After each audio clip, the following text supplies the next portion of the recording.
So I wanted to continue talking about color a little bit and look at the color um, models again. So in this example, you see red, green, and blue, and then you see cyan, yellow, magenta. And this is the additive color system. If you put red, green, and blue in equal intensity together, it creates pure white. If you were to put cyan, magenta, and yellow together in equal intensity in commercial printing, it would produce black. So that is why RGB is called additive and CMYK is called black. We already know that color is a property of light and that objects reflect rays of light. And red, green, and blue light produce white. And so when you're outside, I want you to really analyze and look at the actual color of objects under certain lighting conditions. Try to take note of what time of day you're looking at the object, where the light is hitting it, and what color it actually is.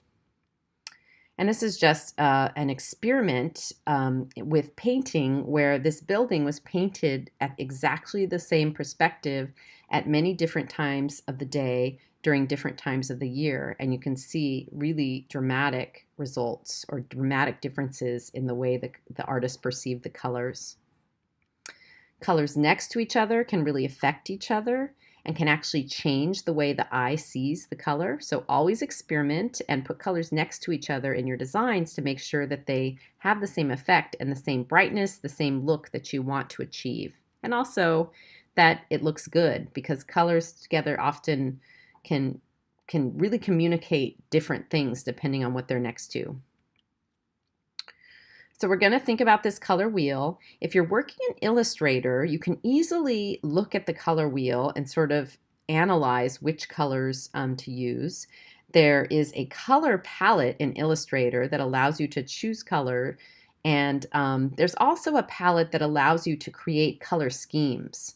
And so if you're coming to one of the open labs, I can show you this and show you how it's really easy to kind of create these different color schemes using the digital color wheel.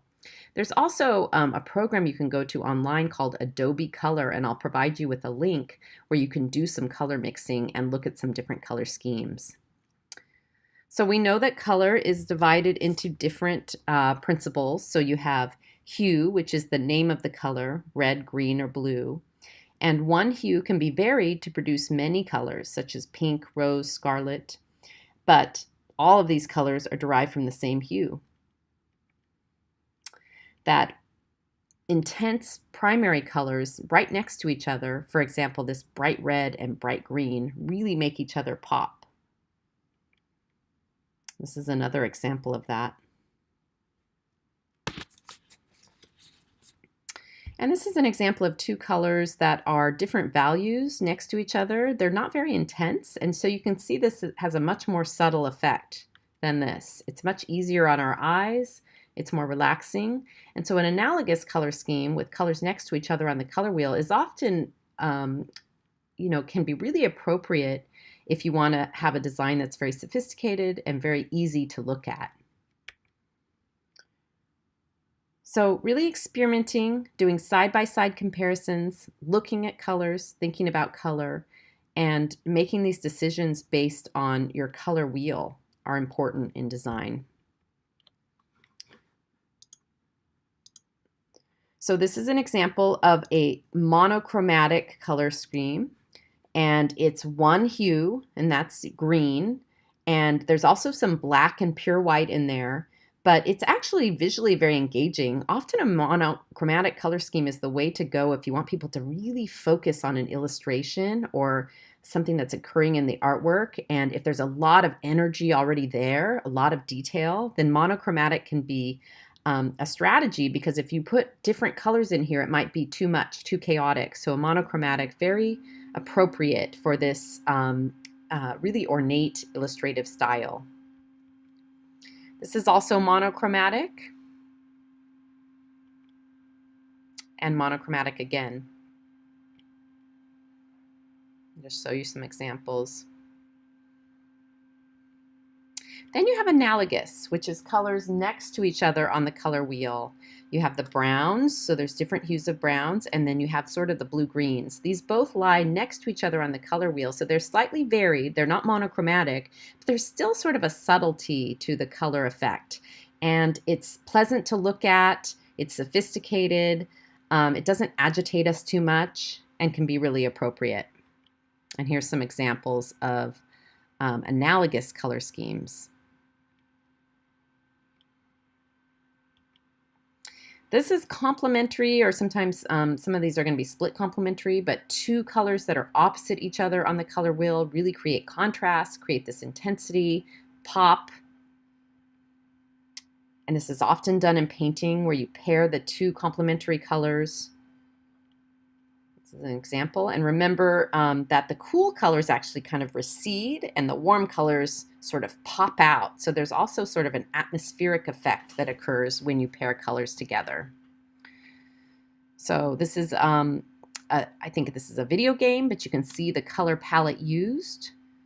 And there's 4 colors used in this palette, and you can see they're kind of opposite each other on the color wheel. So there's quite a bit of contrast here, but there's also sort of a strategic way that they applied the color so that the overall color scheme made sense and looked good.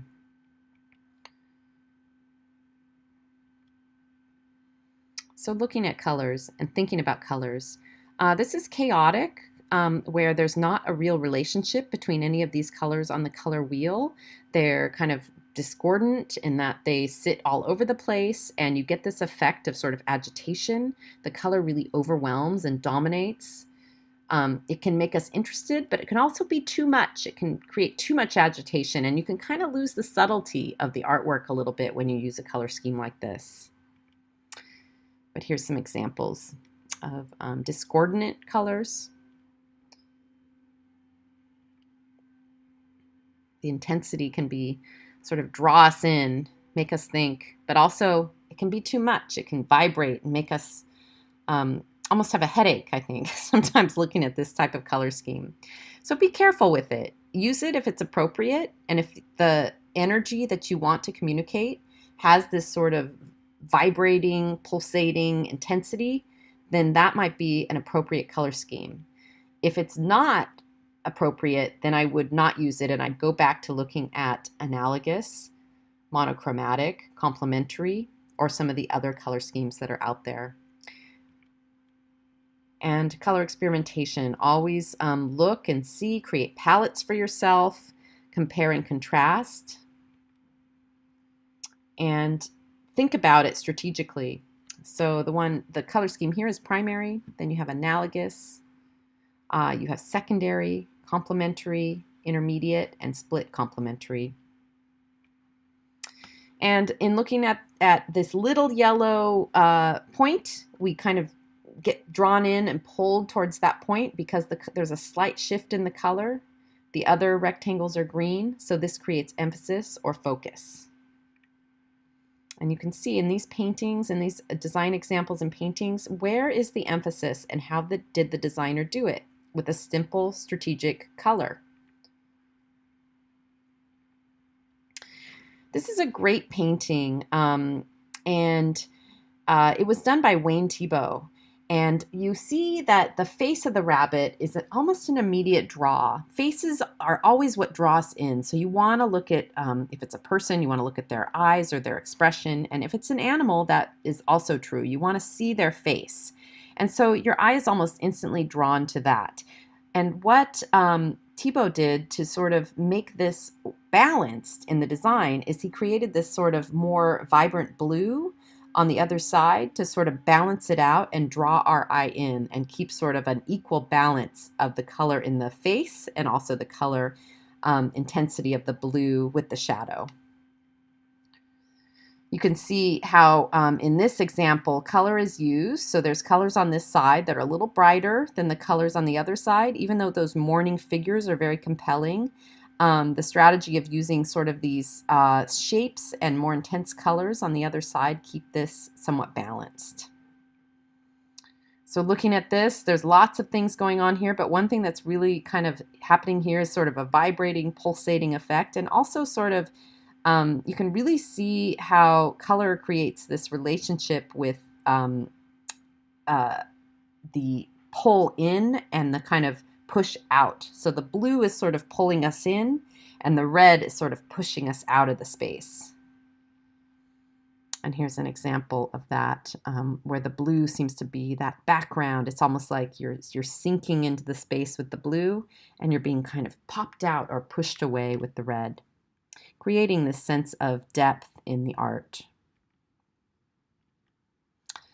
And this is a beautiful painting by Georgia O'Keeffe, and she did these amazing paintings where she would use these subtle shifts in colors. And this one in particular always gives me this soothing sort of relaxing effect. I'm almost drawn in, but I just want to stay here. I want to relax here. Kind of a similar effect in this one. And this one has some agitation, some passion, energy. It's really sort of making me feel almost physically warmer as I look at it. And then you can see kind of the pairings of these colors in a painting. But fine artists have often explored this relationship between color in a lot of depth. So this is how we kind of think about color here. You're thinking about your base color, which is the primary color used. Then you're thinking about the highlight, which is the lighter color, and the shadow color. So when you do a digital painting, you often start with a base, and then you'll create your shadow and create your highlight, and then you start the digital painting. And so we can see that in this painting, there's definitely an action occurring. There's sort of something that's about to happen with that red in the background. But let's look at some emotional color context. I'm going to come back in here and show you some symbolisms of color. So red, excitement, passion, danger. Blue, trust, reliability, coolness. Yellow, warmth, cheer, happiness. So color has emotion. Orange, playfulness, warmth, vibrance. Green, nature, freshness, growth. Purples, royalty, spirituality, dignity. Pastels, softness, nurture, security. White, pureness, clean, youthful. Blacks, sophisticated, elegant, mystery. Golds, prestige, expensive, elegant. Silvers, prestige, cold, scientific. So you can really see the emotions of color. And some of these are cultural. So it depends on where you are in the world and what culture you're targeting your design to. But there's definitely a full spectrum of emotions that occur when people look at colors. And this is a great example of an artist experimenting with that and trying to show the actual different emotions, kind of using color to communicate that. And this is another example of this great chart, it's almost like a pictogram chart showing us different emotional states using color. And so color is used to do this. And you can see in this example, there's almost a tension, a fearful effect. That yellow sort of popping out at us, swirling around her. And it's definitely a complementary color scheme, but there's so much stress on the blue, and that gives us that emotional content. In this poster, I think there's such a beautiful relationship with the contrast and the colors occurring here. So it's a complementary color scheme in the sense that the blue and the orange are complements of each other. And then there's this kind of white happening that's sort of balancing out the design. If the designer hadn't put the little shape of the moon up here, this would have been sort of like black empty space, but there's sort of a perfect balance occurring with all of the strategy used in the placement of the shapes and in the colors. There's also this emotional content being communicated. If you've read this play, it's about a woman who's very isolated and lonely, and you get that feeling with this color scheme. Sometimes you can really make people agitated by shifting what they associate colors to be. So an American flag, for example, we all know should be red, white, and blue, but in this case, it's not. What does that mean? What is the artist's intent? What are they trying to communicate? Definitely makes us think. Here's a great example of color sort of pulling us in and making us look. We're drawn into the red. You see that pull with the blue. We're drawn into the space. It's creating that sense of depth. The red and the orange are sort of popping out, feeling very much like they're right in front of us. Another example of symbolic color where there's sort of an agitation occurring. We associate butterflies as having sort of bright, beautiful, vibrant color schemes. What does this mean to put army camouflage on a butterfly's wings? So you're going to be designing your logo and you're going to be thinking about what colors to use. So think about these emotional contexts and what can you do to create content or to communicate your business's goals using color. A lot of colors are red, for example, to create that energetic effect, that drive, that intensity, that hunger. If an organization wants to communicate growth or health, they often use green. If they want to associate themselves as being imaginative or wise, they might use purple. If they want to appear dependable and trustworthy, they might use blue. Or often orange is used. Similar to red, you see a lot of fast food or products using red. It's very cheerful, very confident.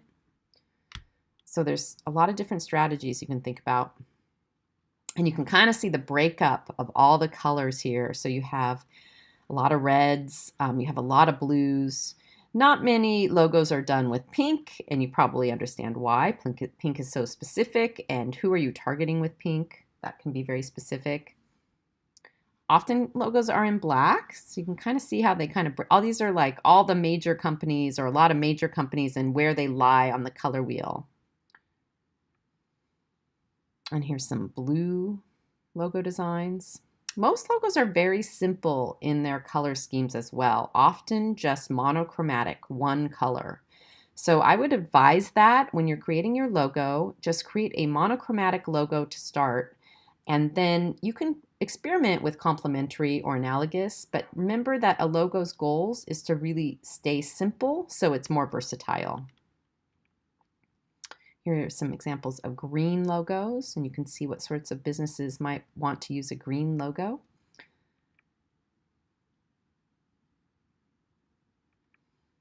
Recycling. Green is perfect for this. Orange logos are out there. Orange is kind of interesting because it used to be a color that in the United States was seen as sort of not sophisticated. And so people associated it with sort of bargain or low end, think like Kmart, for example. But in South America and in other countries, orange was more of a sophisticated color and it was being used very strategically in companies. And what happened was we got some exposure in the United States, and now orange has sort of shifted, and our associations with orange has sort of shifted. So you see a lot more orange logos out there than you did maybe 25 years ago. And here are some examples.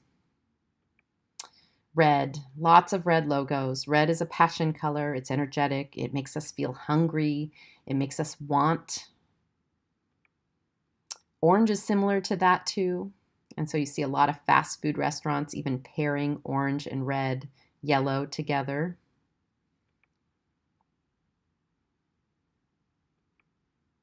Brown is, it's kind of an overlooked color, but a lot of companies actually have brown logos, and it can be very appropriate depending on what your product is. Brown can be very organic and nurturing. It can make us feel that sense of dependability.